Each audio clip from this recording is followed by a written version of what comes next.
تو اب وہ ایویڈنس ایسے آ گئے کہ جس سے پتہ چلتا ہے کہ بشرا بی بی کو ملزمہ کے طور پہ بلایا جائے گا، اور ملزمہ کے طور پہ بلانے کا مطلب ہے کہ ان کو اریسٹ کیا جا سکتا ہے، تو اگر انہوں نے لڑنا ہے تو ان کو لڑنے کا تو موقع مل جائے گا، لیکن جیل کی دیواروں کے اندر سے۔ تو یہ پی ٹی آئی یہ نہیں دیکھتی کہ یہ کون ہے، کہتی کہ اچھا اس نے یہ بات کر دی، بس اب یہ قابل جرم ہے۔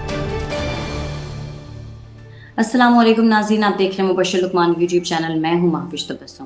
مبشر صاحب، ہم بشرا بی بی کے حوالے سے کل بات کر رہے تھے اور آج خبر آ گئی کہ بشرا بی بی جو ہیں وہ اب گواہ سے ملزم بن چکی ہیں اور بس اب ان کی گرفتاری کسی بھی وقت ہونے والی ہے، فیصلہ ہو چکا ہے، بس شواہد کو باریک بینی سے چیک کرنا ہے۔ تو اور یہ بھی سر خبریں آ رہی ہیں کہ نیکسٹ الیکشنز میں بشرا بی بی بھی نہیں ہوں گی۔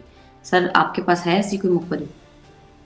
دیکھیں، بات یہ ہے کہ مخبری تو کوئی نہیں ہے، میں انصار عباسی صاحب کی اس پہ ایک بڑی تفصیلی رپورٹ آئی ہے، اور انصار عباسی جو ہیں وہ جنگ اور نیوز کے انویسٹیگیٹو ایڈیٹر ہیں، اور یہ اب اتنا پرانا ہو چکے ہیں یہ لوگ، یہ جو سینئر لاٹ ہے ہمارے جرنلسٹ کا، خاص طور جو جنگ میں ہے، کہ وہ بغیر تحقیق کے خبر دیتے نہیں ہیں اور کراس چیک کرتے ہیں اپنی خبر کو ٹھوک بجا کر۔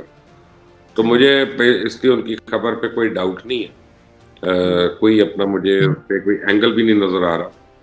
اب وہ بڑی سمپل سی بات ہے کہ بقول ان کے نیب کو ایسے ایویڈنس ملے ہیں کہ جو پہلے تو ہم سمجھ رہے تھے نا کہ بشرا بی بی کو گواہ کے طور پہ بلایا جائے گا کہ یہ بتائیں یہ بندہ یہ کہہ رہا ہے، یہ بندہ یہ کہہ رہا ہے، تو اب وہ ایویڈنس ایسے آ گئے کہ جس سے پتہ چلتا ہے کہ بشرا بی بی کو ملزمہ کے طور پہ بلایا جائے گا، اور ملزمہ کے طور پہ بلانے کا مطلب ہے کہ ان کو اریسٹ کیا جا سکتا ہے۔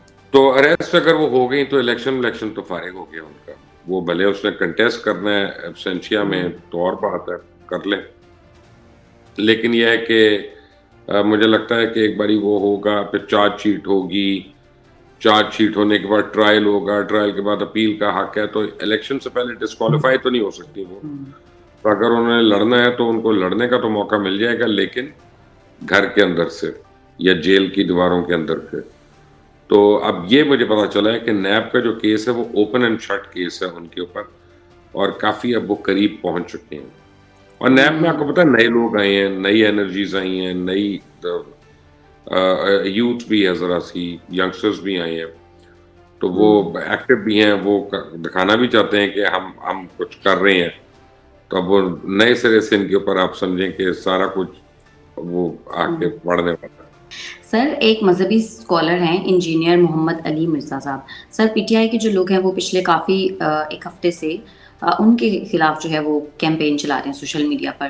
سر آپ کو لگتا ہے کہ کسی بھی سیاسی جماعت کو یہ زیب دیتا ہے کہ وہ کسی مذہبی اسکالر کے اوپر اس طرح سے بات کرے؟ اور ساتھ ہی میں یہ بھی بات کرنا چاہوں گی کہ کیا کسی مذہبی اسکالر کو یہ زیب دیتا ہے کہ وہ کسی سیاسی جماعت پر کرپشن کے فتوے جاری کرے؟ نہیں، دیکھیں، اگر اس کے پاس ایویڈنس ہے، اس کے پاس کوئی گواہی ہے، اس کے پاس کوئی پروف ہے، پھر تو وہ ضرور کہہ سکتا ہے کہ سیاسی جماعت نے کرپشن کی، اس میں تو کوئی ایسی غلط بات نہیں ہے۔ لیکن پی ٹی آئی جو ان کو ٹرول کر رہی ہے اور ایک ہفتے سے ان کی برائیاں کر رہی ہے، وہ صرف اس لیے کر رہی ہے کیونکہ انہوں نے یہ کہہ دیا تھا کہ جی عمران خان اتنے نیک اور ایماندار نہیں ہے جتنا آپ لوگ سمجھ رہے ہیں، وہ تو سارے سمجھ رہے ہیں۔ دوسرا انہوں نے کہا تھا کہ یہ ریاست مدینہ کوئی نہیں بنانا چاہ رہے تھے، کوئی سم تھنگ لائک دیٹ، اس طرح کی انہوں نے باتیں کی تھیں۔ تو اب اس کے بعد ان کو ٹرول کرنا شروع ہو گیا کہ بات یہ ہے کہ ان کو ڈسکریڈٹ کریں گے، ان کی کریڈیبلٹی کو ڈاؤٹ فل کریں گے، تو اپنے لیڈر کو کہیں گے نا کہ وہ صحیح تھا، وہ صحیح تھا۔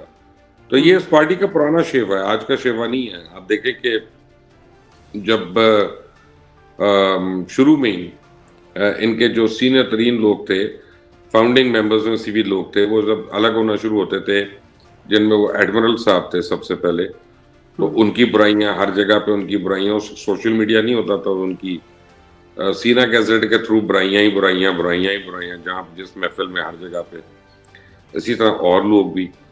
اور وہ جب عمر چیمہ نے کنٹیسٹ کرنے کی بات کی کہ جی میں جاوید ہاشمی کو کے خلاف کنٹیسٹ کرنا ہے as president of P T I, تو اس کے خلاف شروع ہو گئی بہت بڑی کیمپین اس وقت، حالانکہ عمر چیمہ اسی پی ٹی آئی میں اور ابھی تک اندر ہے۔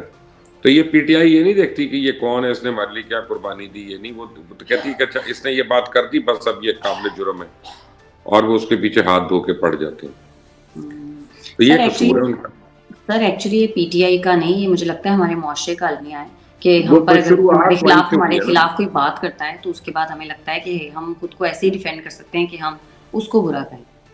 شروعات تو وہیں سے ہوئی ہے نا مہویش. اپنا اس سے پہلے تو ہماری پھر بھی سیاست میں بڑی پردہ داریاں تھیں، تقریم پہ لحاظ تھا اور رواداری تھی کہ کوئی کسی کے سر گھر چلا کیا جاتا پردہ تھا. داریاں تھیں، بے نظیر صاحبہ کی کیریکٹر اسیسینیشن بھی تو ہوئی تھی، پردہ نہیں وہ داریاں ٹھیک ہے، وہ ٹھیک ہے. آپ جن ایک آدھے کیس کی بات کر رہی ہیں وہ جنرل بات ہے، اس کی کوئی دو رائے اس میں دو اختلاف نہیں ہے. لیکن یہ ضرور ہوتا تھا کہ کسی کے گھر چلا جاتا تھا تو پھر وہ بڑی بڑی چیزیں جو ہیں وہ پس پشت ہو جاتی تھی. لوگ کہتے تھے میرے گھر آ گیا تو اب میں اس کی بےزتی نہیں کرنی. اور لوگ اخلاقیات میں اس حد تک جاتے بھی نہیں تھے. وہ آپ نے جو بات کی وہ ایک آڈ ایکسیپشن ہے. اس سے پہلے مولانا مودودی کے اوپر ہوا تھا، وہ بھی ایک غلط بات تھی اور آڈ ایکسیپشن تھی، لیکن ایک ریگولر فیچر نہیں تھا جس کو ہر آدمی برا کہتا تھا. اس بات کو کوئی اس کو اچھا نہیں کہتا تھا. اب جو ہے نا وہ برا نہیں کہہ رہا غلط بات کو. یہ فرق ہے. یہ تو ہے. سر کے پی کے نگراں وزیر اعلیٰ کا انتقال ہو گیا، بڑے افسوس کی بات ہے، لیکن اب یہ کہا جا رہا ہے کہ صوبے میں گورنر راج لگایا جائے گا کیونکہ کابینہ بھی تحلیل ہو گئی ہے. تو سر اس سے تو ایک نیا بحران پیدا نہیں ہو جائے گا، کیونکہ جو گورنر صاحب ہیں وہ بھی تو سیاسی جماعت سے ہی تعلق رکھتے ہیں. پہلے تو دیکھیں جی انا للہ و انا الیہ راجعون. جو آیا ہے اس نے جانا ہے، اور اللہ تعالیٰ ان کے لیے آسانیاں پیدا کرے، اللہ تعالیٰ ان کے راستے آسان کرے. یہ may be this goes as a lesson to all others as well کہ سب نے جانا ہے ایک دن، سب نے مرنا ہے. اور سب کو اگر اپنی موت یاد رہے تو ہمارے کرتوت بہتر ہو جائیں گے، ٹھیک ہو جائیں گے.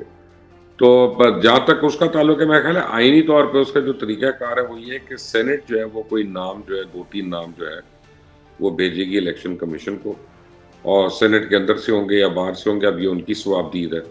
اور پھر الیکشن کمیشن ان میں سے ایک نام کو چن کر اس کو وزیر اعلیٰ بنا دے گی، اور وہ وزیر اعلیٰ جو ہے اتنے دن کے لیے جو رہنے والے دن ہے اس میں اپنی کابینہ تشکیل دے دے گا، اور یہ ہو جائے گا وہاں پہ. آئینی بحران نہیں ہے، ایک آپ کا ایک اس کا ہر چیز کا ایک حل موجود ہے. ایسا کیونکہ آپ کی پروونشل اسمبلیاں نہیں ہے، نیشنل اسمبلی نہیں ہے، صرف سینٹ جو ہے وہ فنکشنل ہے.